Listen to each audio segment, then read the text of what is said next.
Black Market next to my name was a title that I gave to an exhibition that I had at Gambier Castle in 2007, about halfway through 2007, where I reinstalled everything from my house, from the space I'd lived in and worked in for about 10 years, into the gallery space of Gambier Castle, which was an artist-run project, which itself was in a very interesting space that had been an old flat on Ponsonby Road, corner of Ponsonby Road and Richmond Road, that had 5 rooms.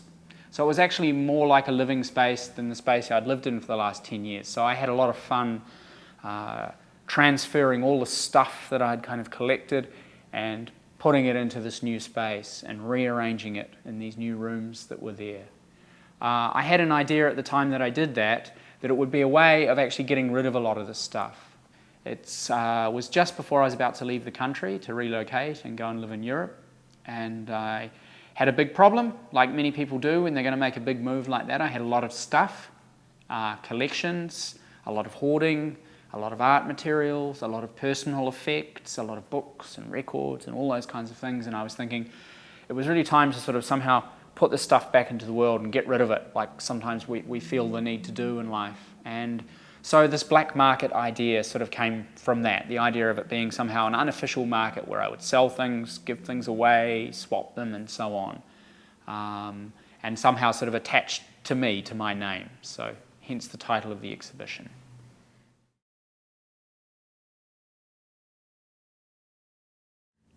Well, once the exhibition kind of came together in these 5 rooms, something sort of shifted with it, something changed. It was arranged according to a different sort of a logic where people really felt themselves kind of relating to different parts of a kind of a fiction, really, about somebody's life. And some individuals in particular got very excited about how this was working, and others got quite belligerent about it and felt that, in fact, I shouldn't be separating all the stuff and I mustn't sell bits off and it must all stay together. I guess in a way it became a really immersive installation. It became a kind of installation work that you could really spend like hours in if you wanted, or it was almost psychedelic in its kind of detail and its juxtaposition of things. And yeah, it very quickly changed, and I very quickly changed my mind about it and decided, okay, I need to keep all the stuff together. But of course, with that, I still had the problem of what I was going to do with it all. One thing to keep it together for the whole period, but I was leaving the country. So the same individuals who were very enthusiastic about keeping it together, if you like, got behind the idea of selling it as a whole piece, or of looking for a home for it, at least, so it could remain a whole piece. And they got some people such as Brian Butler from Art Space involved, Natasha Conlon from the Auckland Art Gallery involved, and speaking to people like Sue and Rob Gardner of the Chartwell collection about what the possible future could be. Was it possible to imagine it as an artwork, as a whole single artwork that could be kept together?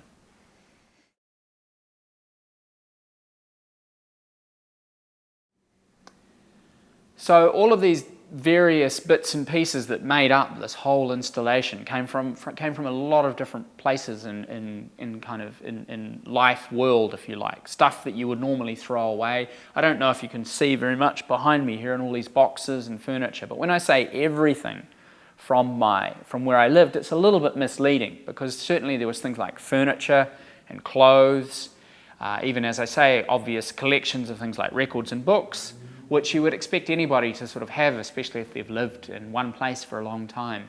But I also had some quite unusual things that one wouldn't normally keep, things that one would normally throw away. Eggshells, packaging, plastic bags, paper bags, all kinds of packaging that I was quite fascinated by the design of and so on. And a lot of sort of more unusual collections of fingernails, of hair, of toilet rolls, cigarette packets from all over the world. Sort of neglected collections sometimes too, things I got very enthusiastic about and collected for 5-6 years and then sort of got bored with, but didn't throw them away or give them away.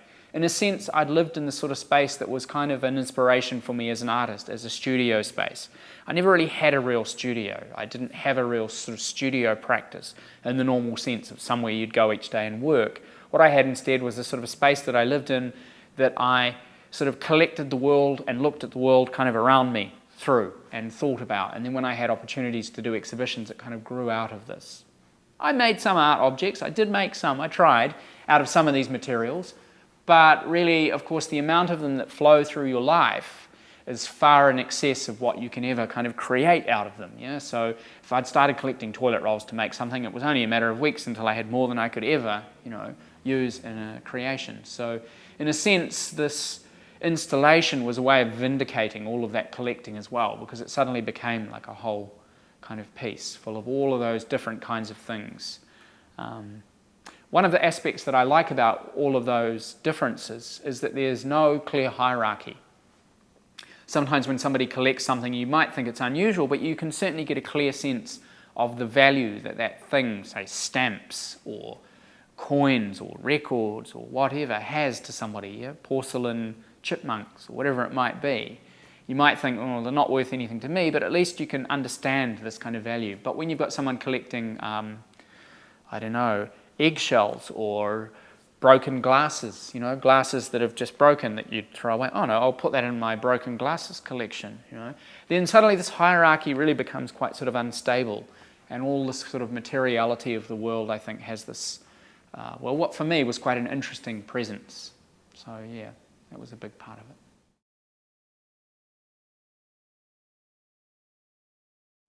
One thing that's interesting about that whole process of collecting, I think, is that it sort of happens almost unconsciously.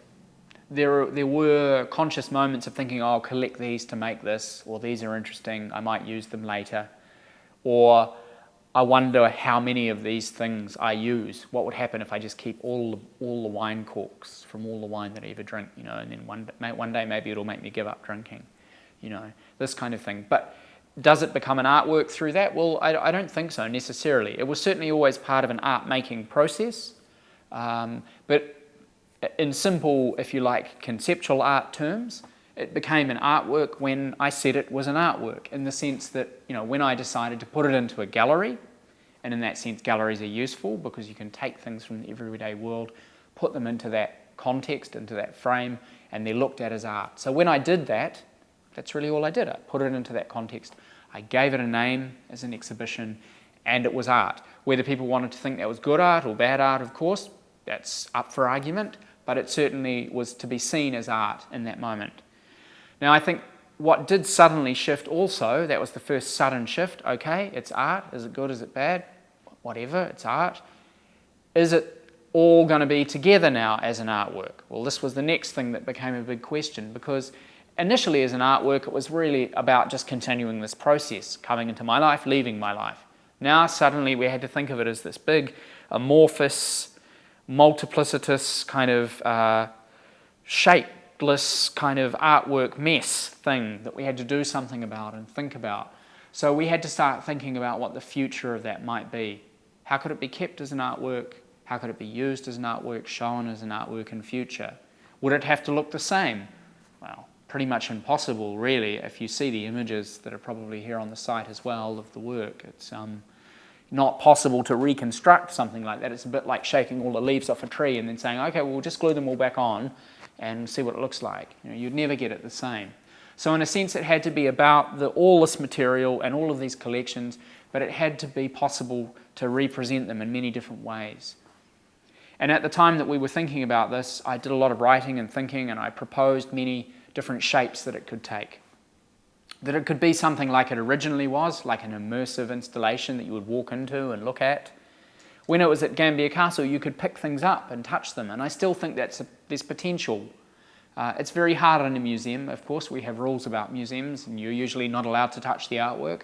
But I do think that things like records, maybe, could be sifted through and played. Books could be taken out. It could be set up at some point, almost more like an archive or a library. People could have access to things.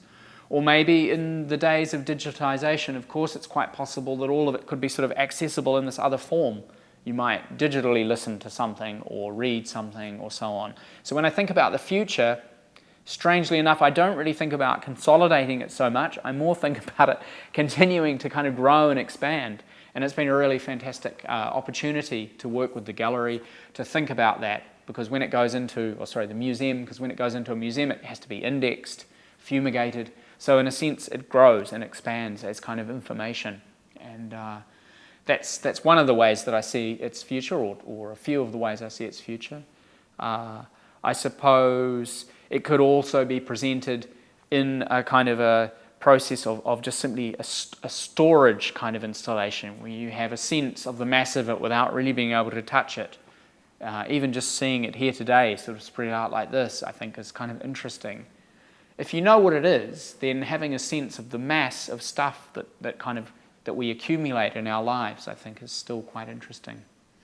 Not long after it was bought, there was an opportunity, or there was an invitation to show it in some form at Toi here in Auckland, and it just wasn't practical to get it out of storage again, and there wasn't the room.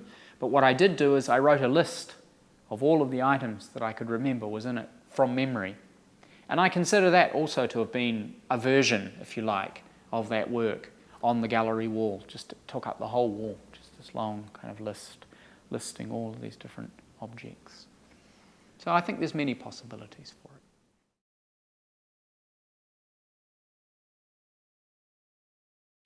I think the goal for this time round, the number one priority, was really to have it taken out of storage and to start thinking about it in really practical terms about how it can have a life from here within the museum. So some of those things I was discussing earlier about registration and indexing of it, fumigation of it, practical stuff, separating out the materials that are volatile and can ruin the other things, finding the things that are delicate, finding the things that aren't so delicate, informing and making rules about things that can be replaced, things that can't be replaced. When we hang items, do we use sellotape or pins? Do we have to use the pins that are here, or can we go and buy other ones? All these funny little details you don't think about at the time. Making a kind of a practical working sort of model. On the other side of things, I had to think about, of course, what it would kind of look like, because essentially it has to fit into a show, a program with the gallery, and that program has its own theme. That exhibition has a theme around the idea of performance, of gesture, of life, in a sense, as a performed thing. So I didn't want it to be, for example, all stored up and stacked in boxes, or just in writing, or just in photographs. I do think that it's a good time to bring it out again in all its kind of material, bodily, sort of slightly abject sort of sense, because I think that relates very strongly to the theme of the show. So I think those are the two main concerns.